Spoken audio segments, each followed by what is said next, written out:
के समय में जमाने उल्टा बा। आज के रानी 4-5 राजा रखत है। वाह ओहो से तहार वाली केतना रखे बहो। मंजीत जान का चाची है। बोल भैया। अच्छा तहार मेरा रूम मंजीत भैया कहाँ जानी हम। उनका चाची है जनी। अरे जिया बहादुर ऐसे हमारे डब्लू गुजी के बड़ा नाज बा अपने मेहरारू के ऊपर। वाह क्या कहना ईश्वर करे तोरे जैसा मेहरारू सबके मिले। वाह आओ गुरुजी तनी सा भाव बने आ कहानी ले चलते हैं इसी कलयुग पर। एक ऐसे ने वीर जो आज भी अमर है लोग बताते हैं। कैसे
वीर होते कैसे हैं। अरे किस लिए किसी का इतिहास गाया जाता है। लोग कहते हैं कि हर घर में वीर पैदा नहीं होते तो हर माँ वीर पैदा भी नहीं करती है। पहले के मदन में बड़ी बात रहे गुरुजी उ जमन बात बोले 100% तो सही बात बोले। जज्बाती रहे पहले के मर्द। वीरन खातिर 4 लाइन भूमिका के अंदर भाव देत बा कैसे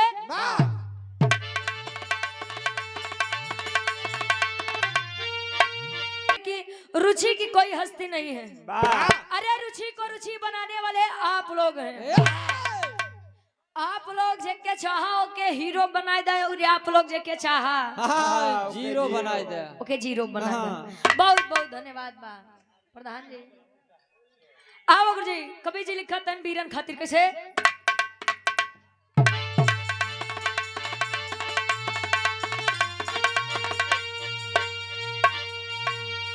अरे तो अरे खून होता गरम जब बहादुर चले। अरे शेर नाहर दिलावर नसीर को झुकाए। बदला लेने बदल कर लिबाज चले। बादल अग्नि विक्रोध से देखो गड़गड़ाए। दिल्ली सल्तनत संभाले पृथ्वीराज थे। बेटी बेला अरे जबकि सयानी हुई। आला उदल को लेके ब्रह्मा चले। अरे जवानी जंग में है पानी हुई।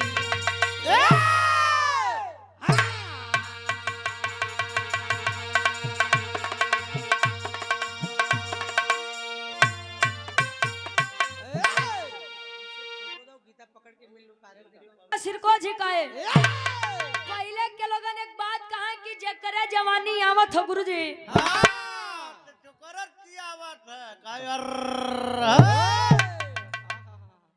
जिया बहादुर। अच्छा तोरे वादे की नहीं गए। एक लाइन कवि जी बड़ी मिजाजी गजल के भाव लगाते हैं। इनको ना लड़का कहे कैसे मासूका से कैसे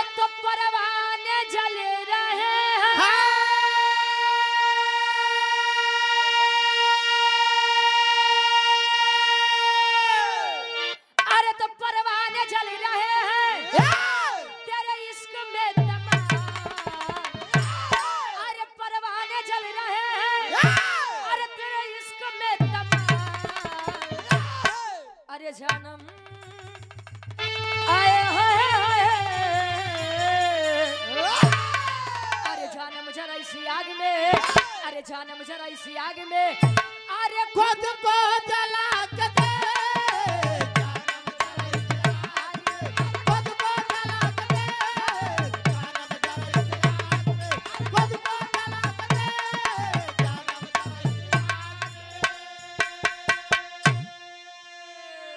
कहे परवाने जल रहे हैं तेरे इश्क में तमाम और जानम जरा इस आग में खुद को जला के देख कहो।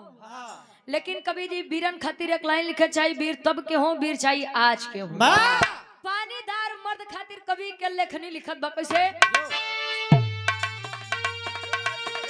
अरे बोला है वीर बघेला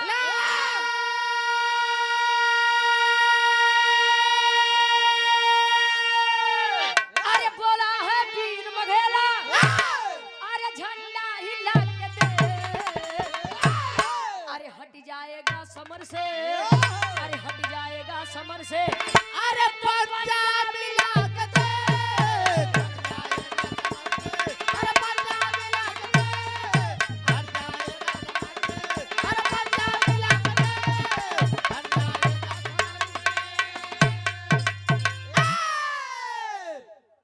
पहले के लोग कहा कि रघुकुल रीति सदा चली आई अब प्राण जाई पर वचन न जाई अरे बाप बात खातिर मर मिट जाब लेकिन गुरुजी बात कटे के नहीं चाहिए आज तो हमका तो लगते नहीं रहन कि आज वाला कार्यक्रम हो पाई कहे कि 2 दिन पहले पेट्रोल पंप पे इतना जाम रहे इतना जाम रे भैया लागत रहे कि लागत बा कुल प्रोग्राम कैंसिल करे के पड़ जाए नहीं डीजल नहीं पेट्रोल नहीं सीएनजी लागत रहन गवा कुल और 500 रुपए का सम्मान धर्म के हमारे बड़े भाई सोनू यादव जी कंदला मवैया लच्छागिरी हंडिया प्रयागराज से ये ऑनलाइन पुरस्कार आया है 500 रुपए का सम्मान और 200 रुपया हमरे डब्लू गुरु जी खाते बा कहानी के कर बा कैसा बा कहानी के शुरुआत बा जोहरी छन से कैसे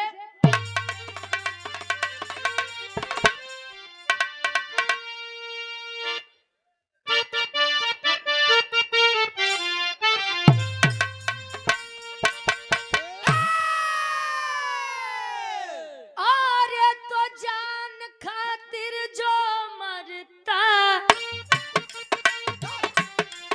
वो असली वीर नहीं है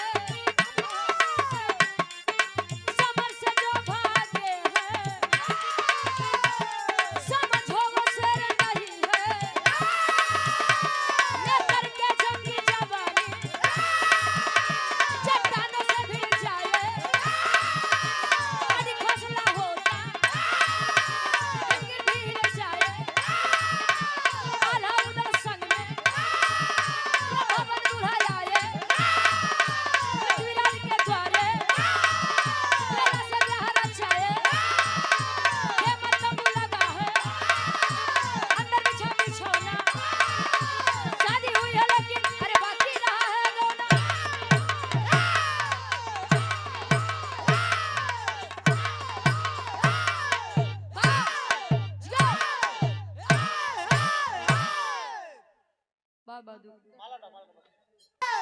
पहले के जमाना बड़ा अजीब रहे पहले के समय में शादी विवाह होके तब बिना तेगा तलवार चलाए शादी विवाह संपन्न नहीं होके शादी विवाह होई के बाद केहू राजा महाराजा के नियत तोरे मेहरारू के ऊपर डोली जाई तो जान लो मेहरारू खातिर मत मिट जाई हम लेकिन मेहरारू चाहिए तो चाहिए आज झगड़ा तीने चीज बदे होत हो गुरुजी जर जोरू जमीन ई पापी दिल जो करे ऊपर ही आई जाए तो के ले बिना छोड़े न ए भैया दिल्ली सल्तनत को संभाले पृथ्वीराज चौहान की एक बेटी जिसका नाम बेला बताया गया और पृथ्वीराज चौहान का एक बेटा था जिसका नाम ताहर बताया गया आलाउदल के चचेरे भाई ब्रह्मा अबू ब्रह्मा मत जाना जाया सृष्टि के रचयिता काहे कि कलयुग में आल्हा उदल रहे ब्रह्मा की शादी बेला के साथ हुई, लेकिन पृथ्वीराज चौहान एक ऐलान कर दिए कि ब्रह्मा को बता दीजिएगा अगर बेला को लेने आएगा तो मेरे सभा में सर झुका करके आएगा, अन्यथा नहीं आएगा। बेटी का गौना नहीं कराया जाएगा। पहले के समय में शादी हो तो गौना 3 साल 5 साल 7 साल 10 साल हाँ 11 साल है भैया। ए हेलो भैया, शांति के परिचय रे भैया, ताकि हम जाए तो बताई कि भदोही के सरजमी पे गए रहे, बड़ा लोग सम्मान दी। काहे से कि जाना था कि एक मछली के कारण कुल तालाब बंधा था, तो 2-4 आदमी के कारण इनके लोग के मत बदनाम करा, चुप हो जा। बोले खातिर हम दोनों कलाकार वैसे आज खातिर पैसा ली है या पहले के समय में जब गौना जाए तो दुल्ही बेचारी डराए कि पता नहीं हमें सास ससुर कैसे मिली, हम हमार दुल्हा कैसे मिली। आज के तो सास ससुर बेचारे डराथन कि हमका पतो हो कैसे मिली, पता नहीं साल 2 साल लइकवा साथे रह दे कि नहीं रह दे। आहू से ज्यादा डरात तो हमारे बड़का भैया लोग हैं, पता नहीं महीना 2 महीना जिए दी कि नीला ड्रम के अंदर पैक कर दी।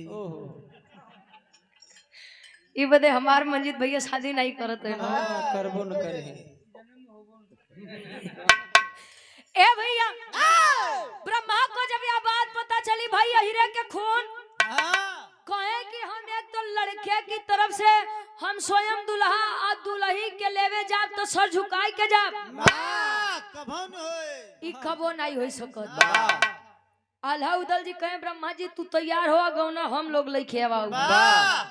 चल दिए हैं दिल्ली में पृथ्वीराज चौहान के साम्राज्य की तरफ। अथले होत का एक लाइन गीत लगत बा,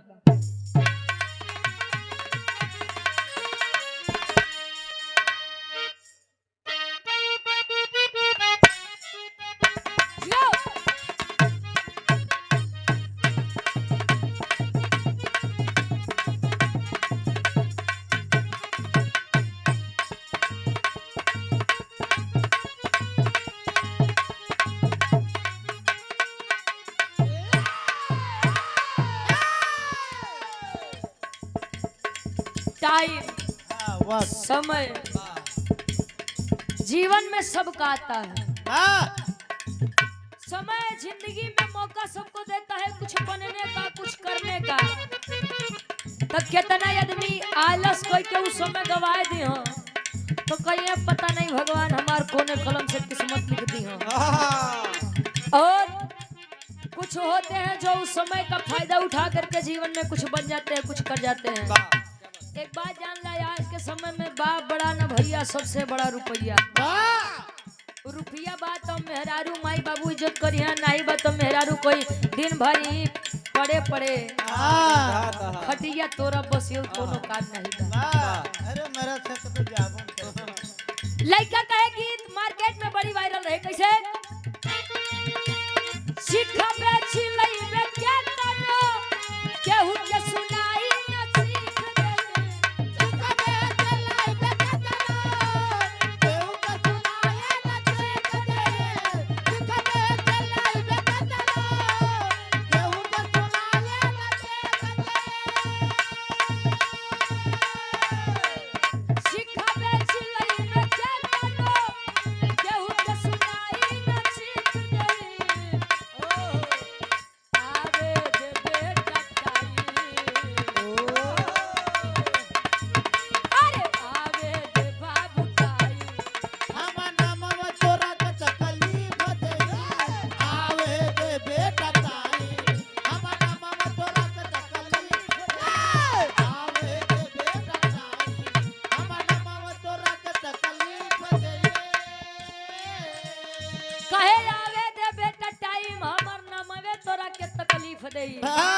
आज के जमाना उबा की अगर कम समय में ढेर प्रगति कैले जाबा त आदमी से नहीं दिखाई। और आज का जमाना आया है कि लोग अपने दुख से ज्यादा दूसरों के सुख से परेशान हैं। आल्हा उदल संग ब्रह्मा आए गौना कराने के लिए बेला के साथ। अतले पृथ्वीराज चौहान के बेटवा ताहर खड़ा हो गया और कह रहा है ब्रह्मा यानी अपने जीजा जी से, क्या कहे ब्रह्मा से पितु का मेरे आदेश सुनो।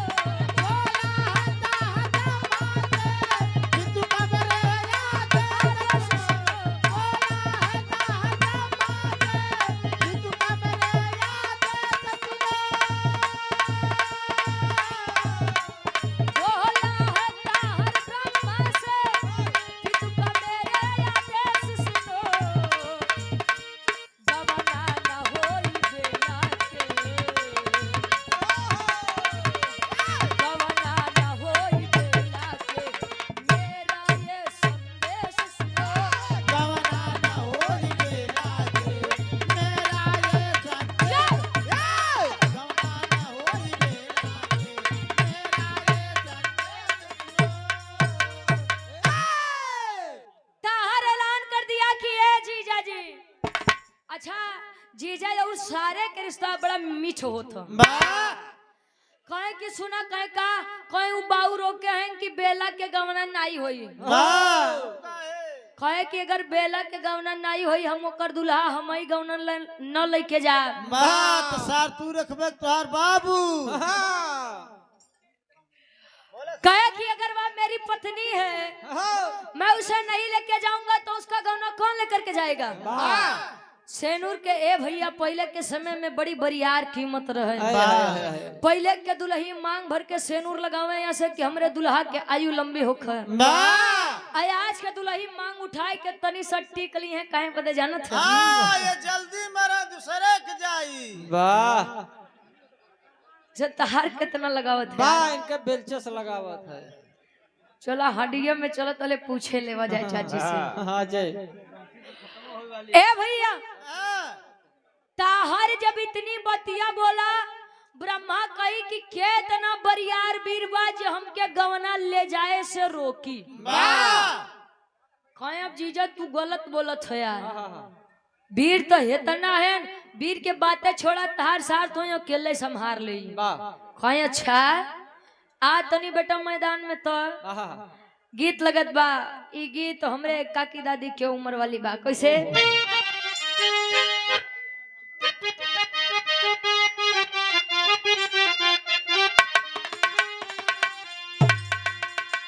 भगवान कन्हैया भगवान शंकर जी जब चल दी बारात लेके सती जी के दुआरे तोले सखी सहेली विचार करते हैं अरे बाप रे बाप ई कैसे दुल्हा बा।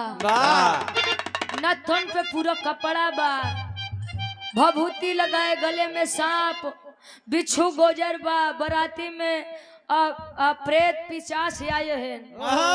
अरे सती तू कैसे रहबू इनके संगे। भूतन के संगे विनोद यादव जी सखी सहेली सती जी के कैसे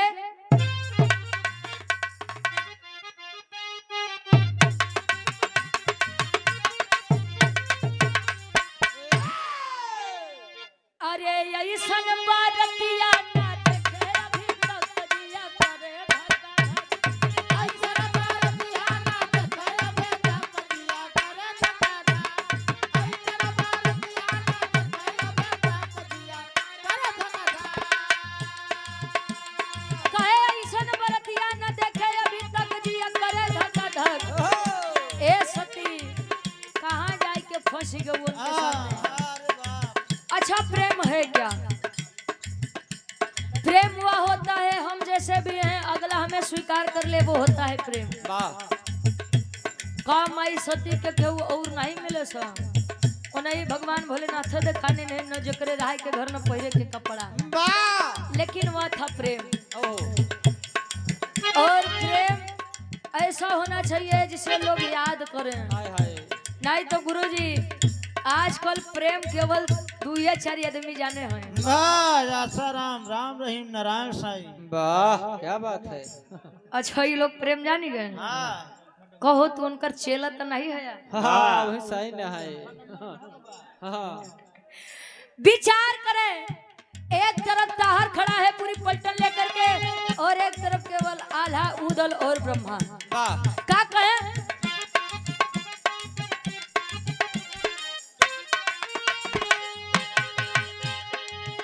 अरे आई जवन दुश्मन के भयो करा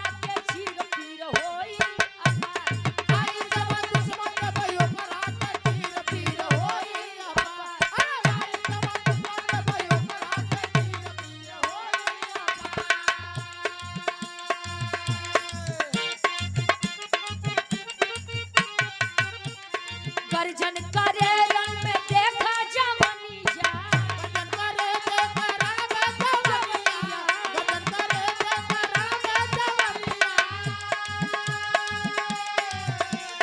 रोकले रुकब नाही लई जा दुल्हनिया रोकले रुकब नाही लजा दुल्हनिया रोकले रुकब नाही लजा दुल्हनिया अरे खुनवा से लिपै हम अपन कबीर की होई फुलवादली का हमारा पता कबीर पूरा होई फुलवादली का हमारा पता कबीर कहे गर्जन करे रणभूमि में देखा जवनिया और रुकले रुकब नाही लई जाब दुल्हनिया ई रहे वीर वाह अब वो दुल्ही केवल दुल्ही नहीं, अब बात मान सम्मान पे बा। अच्छा साहब, ताहर भी अपनी तरफ से पूरी कोशिश करे, ब्रह्मा आल्हा उदल भी अपनी तरफ से पूरी कोशिश करे। ताहर जान गया कि अरे यार दाल न गले यार। दाल ये हर नहीं गले, साले बड़ा बरियार वीर लगत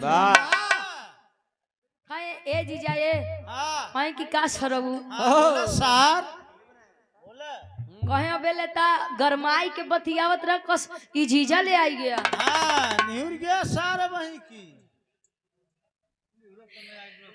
कहे के रे जीजा अरे यार तू तो बतिये पूरा मान गया। कहे कहे कहे अरे हम देखत रहे कि हमार बहन जे करे हाथे जात बा उ वीर बा कि नाम मर्दे बसला, लेकिन मान गया जीजा तो सी बड़ियार वीर हम नहीं देखे। बहन हमार सुखी रही। एक बात जान लीजिए, जमाने में जिसके ऊपर भरोसा करेंगे सर वही काटेगा। बाहर छिपे रावण को सब खोजते हैं, घर में छिपे विभीषण को खोज लीजिए पतन होगा ही नहीं। हम तो कहते हैं अगर भाई हो तो कुंभकर्ण जैसा हो। काहे हो जानता था कि मेरे भाई गलत हैं, अधर्म की राह पर चल रहे हैं, समझाया भाई नहीं समझे, फिर भी भाई के लिए अपनी जान कुर्बान कर दिया। ये होता है भाई का प्रेम भाई के लिए। पहले के समय में भय हरा होते थे, यानी भय को हरने वाला भय हरा। आज के समय में तो भय करा होता है, यानी भय को पैदा करने वाला है। भाई भाई आपस में लड़ जाते हैं, दूसरे की जरूरतें नहीं। ए भैया ताहर कहे अब तो यहाँ केवल छल काम करी, बल नहीं काम करी। और गीता में भी लिखा गया है कहीं कहीं मारे वीर तो कहीं कहीं मरवाए भी। से तोहरे में नहीं दोष बा, तोरे नामों में दोष बा। एक तो तारे एक अक्षर के नाम बा डब्लू उल्टा यम, अपने नाम में जैसे कुल बात उल्टा खा बा। कहीं कहीं मारे वीर तो कहीं कहीं भागे वीर। जहाँ बल काम नहीं आवत हुआ छल के इस्तेमाल किया जाता। बारे गुरुजी कैलाशनाथ के भाव लगत बा कैसे?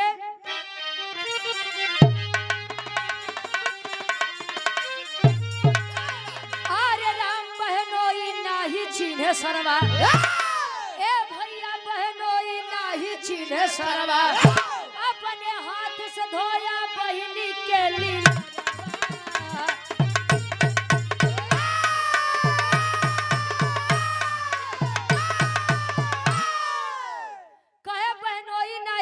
सरवा अपने हाथ से धोया बहिनी के लीलरवा, बहनोई नहीं छीने सरवा। एक भाई वह होते हैं जो अपने भाई रक्षाबंधन लोग क्यों बांधते हैं? इसीलिए कि मेरा भाई, मेरा जो बड़ा भाई है या छोटा भाई है, मेरा हिफाजत कर सके। और ये आदमी कुछ ऐसा भाई हुआ कि खोखले समाज के कारण वो अपने बहन के खुशी नहीं देखे हैं, और कुछ माई बाबू ऐसा हैं कि वो अपने बेटा व बिटिया के खुशी नहीं देखे हैं। साहब समाज की परवाह तब करिएगा जब समाज हमको और आपको एक रोटी दे और कपड़ा दे सके। आज के जमाना उ बा आदमी सोचत बा कि आदमी नंगा घूमे तले हम आँख फाड़ के देखब। अजले बिटिया के खुशी देखे के पड़ जाई, बेटवा के खुशी देखे के पड़ जाई, माई बाबू कहिए कि समाज में बड़ी बदनामी होगी। उस समाज के लिवा जोड़ ली हम। ए भैया ताहर जान गया कि ब्रह्मा से मैं केवल छल से ही जीत पाऊंगा। वाह अरे लेकर चला है अपने बहन के पति को और धोखा किया है, धोखे से पीछे से खंजर चुभाया है। आए हाय, एक सुहागिन पत्नी जो कि अभी अभी सुहागिन हुई थी और कुछ दिनों बाद उसके पति को उससे छीन लिया गया, वो भी किसके कारण? उसी के अपने भाई और अपने पिता के कारण। ए भैया, आखिर उ बेला के का गलती रहे? बेला रोई के हाथ जोड़ के अपने भाई और अपने बाप से कहत बा, का कहे बिरहा के आखिरी तारीख लगत बा।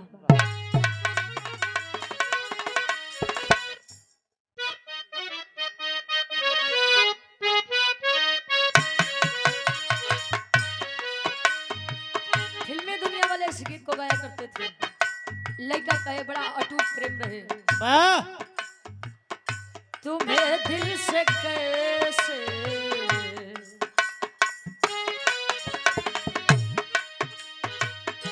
तुम्हें दिल से कैसे जुदा हम करें,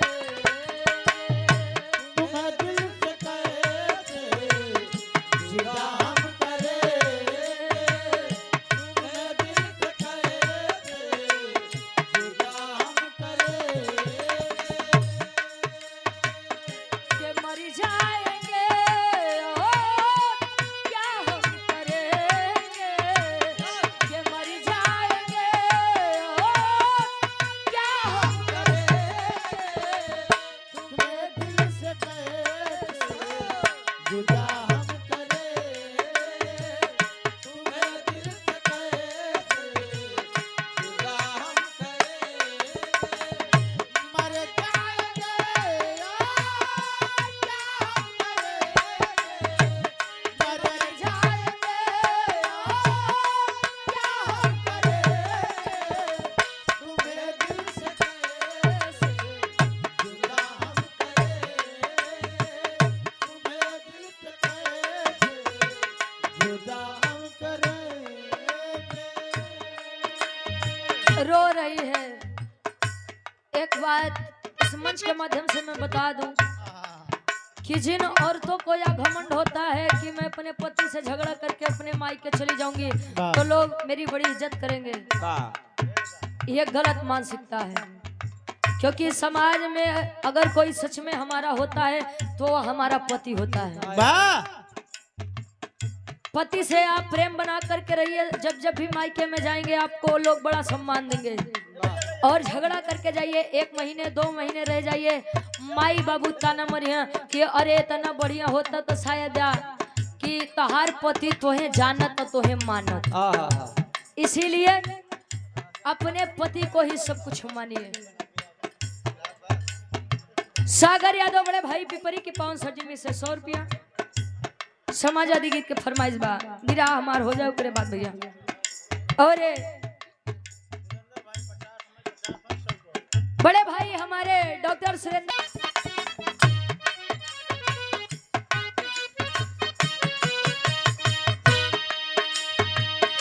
जुर्म देख करके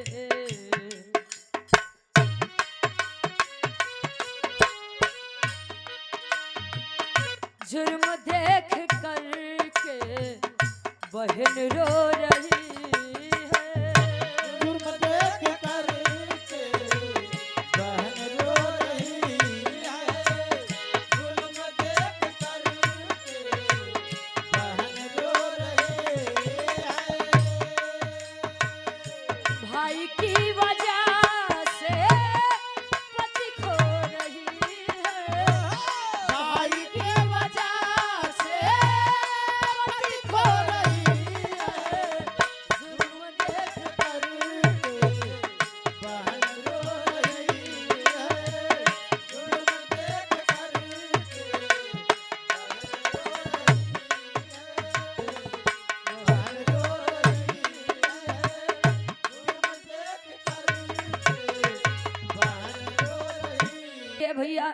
आय हाय अरे अगर आपको मुझे कुछ नहीं देना था तो मत देते, केवल मुझे अपना आशीर्वाद दे देते, मैं अपने पति के साथ सुखी रहती।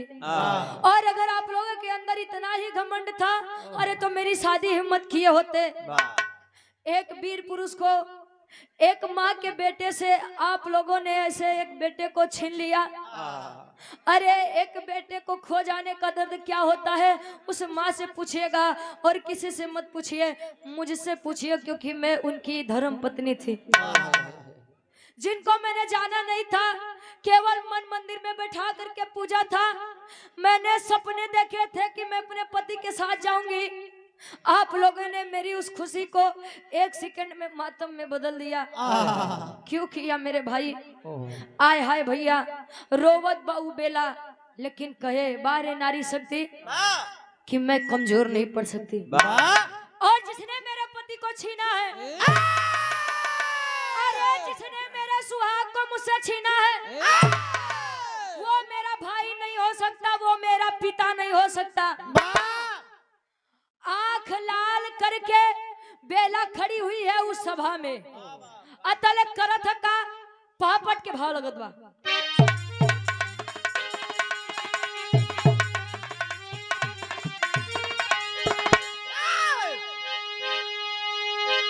अरे तो बेला बनी है दुर्गा, ले तलवार वार हम करबे हो। अरे बेला बनी है दुर्गा, ले तलवार वार हम करबे हो। त जिसने लूटा मांगी तो सिंगार वार हम करबे हो।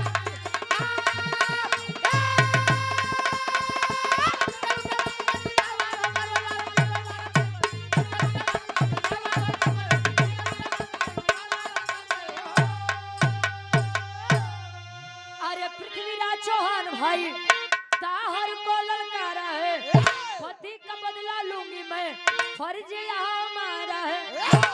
अरे तूफान बन के खड़ी है, आया ज्वार वार हम करबे हो।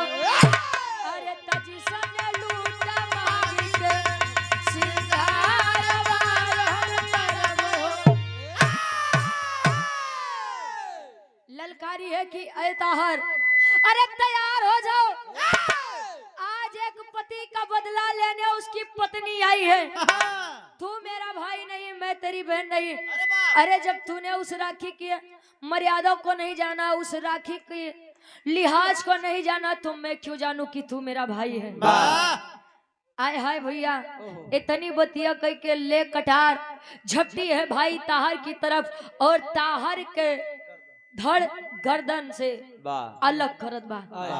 सभा एकदम सुनसान के रे, बेला पागल हो गई है। अरे अपने पति के लिए अपने भाई को मार दिया। अरे अब इस बात का आप पहाड़ा या आप लोग मुझे मत पढ़ाइए। इसने मेरे पति को छीना, आप लोग चुप रहे, और एक पत्नी ने अपने पति का बदला ले लिया, तो वो बहन गलत हो गई, वो पत्नी गलत हो गई। अरे धिक्कार है आप लोगों की मर्दानगी के ऊपर।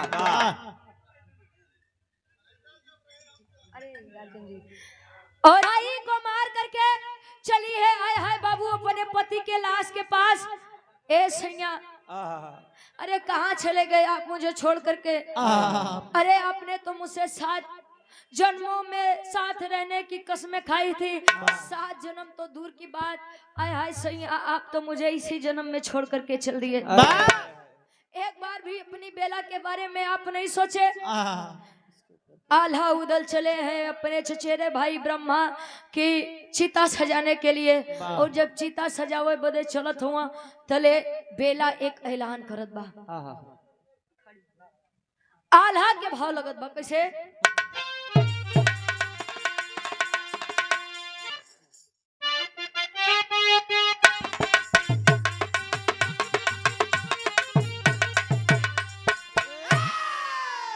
अरे चितवा सजाई रानी सबके बीच,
चिता सजाई है वह बेला और ऐलान किया कि है साहब चिता एक के लिए सजी है लेकिन जलेंगे इसमें दो।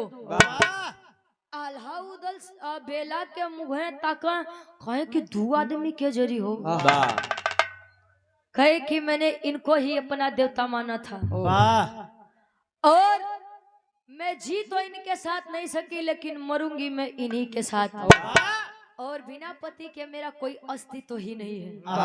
चिता सजी है और वह सती बेला अपने पति ब्रह्मा के साथ चिता पर बैठ करके सती हो गई और सदा सदा के लिए इतिहास में अपना नाम अंकित करके गई। इतिहास का मतलब यही होता है कि निश्चित रूप से ऐसा ही और इतिहास सदैव वीरों का गवाता है। एक बात जान लीजिए, वो चाहे वीर पुरुष हो ना चाहे वीर महिला हो। और इस बात का प्रमाण आज भी है। आज क्या तारीख बा गुरुजी? 29 आज 29 मार्च।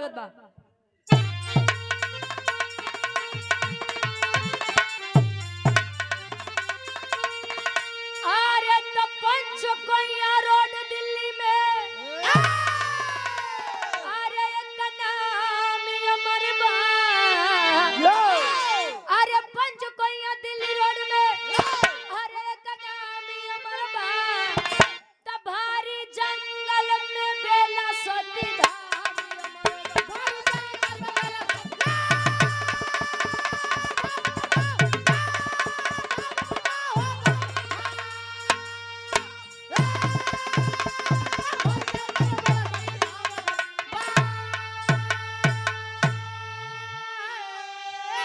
अरे पति के कारण हो गई सती कुर्बान हो।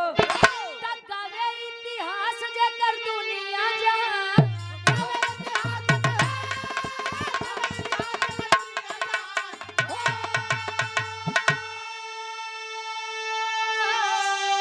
अरे त नारी के खातिर एक नारी के अरे त पहचान अमर बा। तबारी जंगल में बेला सती धाम अमर।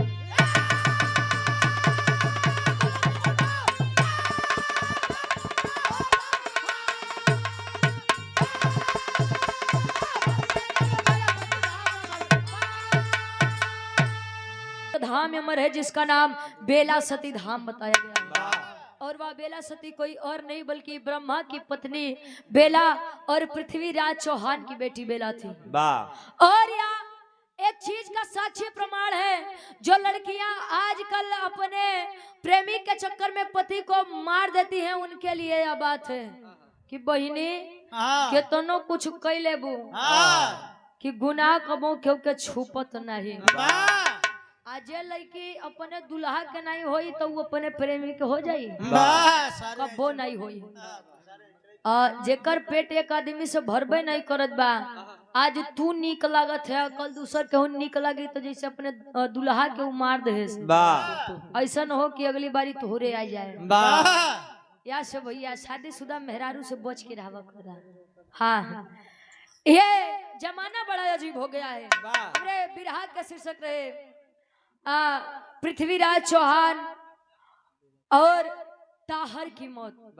आखिरी में खानदान के परिचय बा और हम चाहेंगे कि हमारे गार्जियन जी धर्म के हमारे पूज्य पिताजी आप आ जाइए मंच पर। मंच से आपका स्वागत और सम्मान हो जाए। आ जाइए, सम्मान हो जाए। आखिरी भाव खानदान के परिचय बा।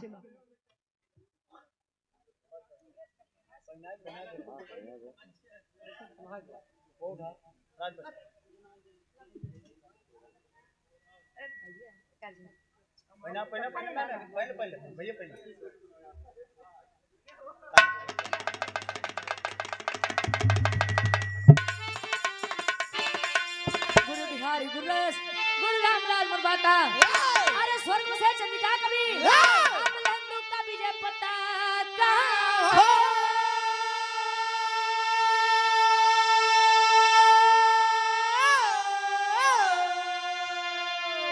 अरे